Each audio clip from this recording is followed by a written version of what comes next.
Assalamualaikum warahmatullahi wabarakatuh. Perkenalkan, nama saya Dwi Waluyo, PNS Dinas Pendidikan Provinsi Jawa Barat, unit kerja SMK Negeri 1 Sukra.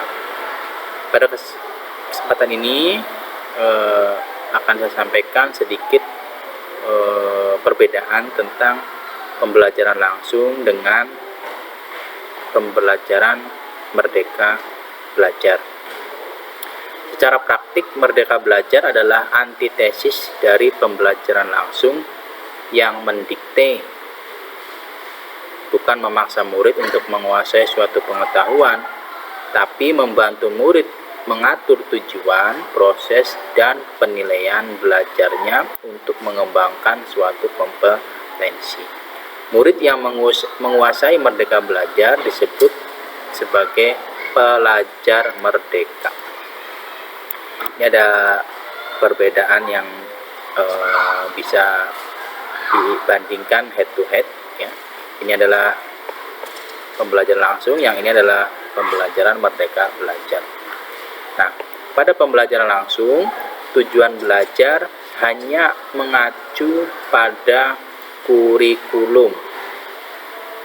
Sementara pada Merdeka Belajar, tujuan belajar memadukan tuntutan kurikulum dengan kebutuhan murid. Jadi berbeda, ya. Kalau pada pembelajaran langsung kita mengacu seluruhnya pada kurikulum, sementara di sini, ya, disinkronkan dengan apa yang sebenarnya murid butuhkan. Kemudian di sini yang kedua adalah cara belajar melalui metode langsung, ceramah dan latihan soal yang ditentukan hanya oleh guru. Kemudian yang pada Merdeka Belajar di sini cara belajar beragam melalui aktivitas dan objek sehari-hari yang ditentukan murid dan juga guru. Kemudian penilaiannya di sini pada pembelajaran langsung, ya, penilaiannya hanya menggunakan ujian terstandar dan perbandingan antar murid dan dilakukan oleh guru. Pada Merdeka Belajar, penilaiannya melalui berbagai cara dan mengajak murid melakukan refleksi untuk mengembangkan dirinya.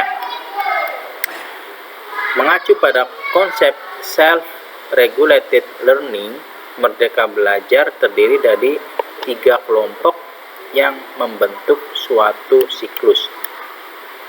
Komitmen pada tujuan, pelajar berorientasi pada tujuan belajar yang ditetapkannya, bersikap antusias dan mengembangkan kapasitas dirinya untuk mencapai tujuan.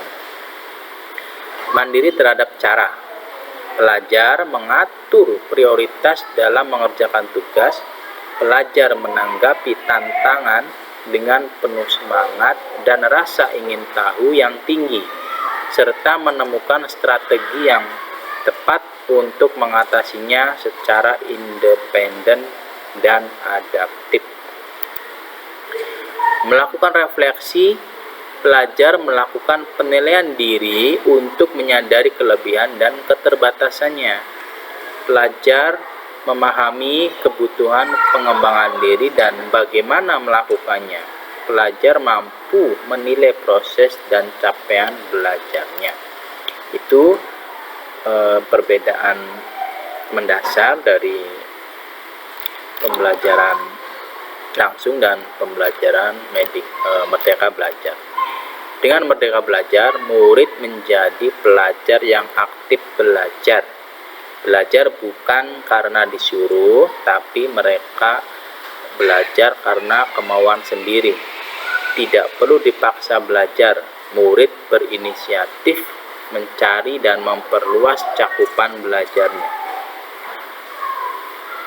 Belajar tumbuh sebagai kebutuhan dari dalam diri murid. Ketika menghadapi tantangan, mereka tangkas mencari cara dan strategi mengatasinya. Mereka juga menilai kemajuan belajarnya sehingga sadar apa yang perlu dipertahankan dan apa yang perlu perlu diperbaiki. Itulah belajar merdeka. Setelah terbukti berhasil mempraktekkan merdeka belajar, pada cakupan pembelajaran, kampus Guru Cikal memperluas penerapannya dalam cakupan kepemimpinan. Lahirlah pemimpin merdeka belajar. Apa itu pemimpin merdeka belajar? Kita akan mempelajari pemimpin merdeka belajar pada sesi selanjutnya. Terima kasih.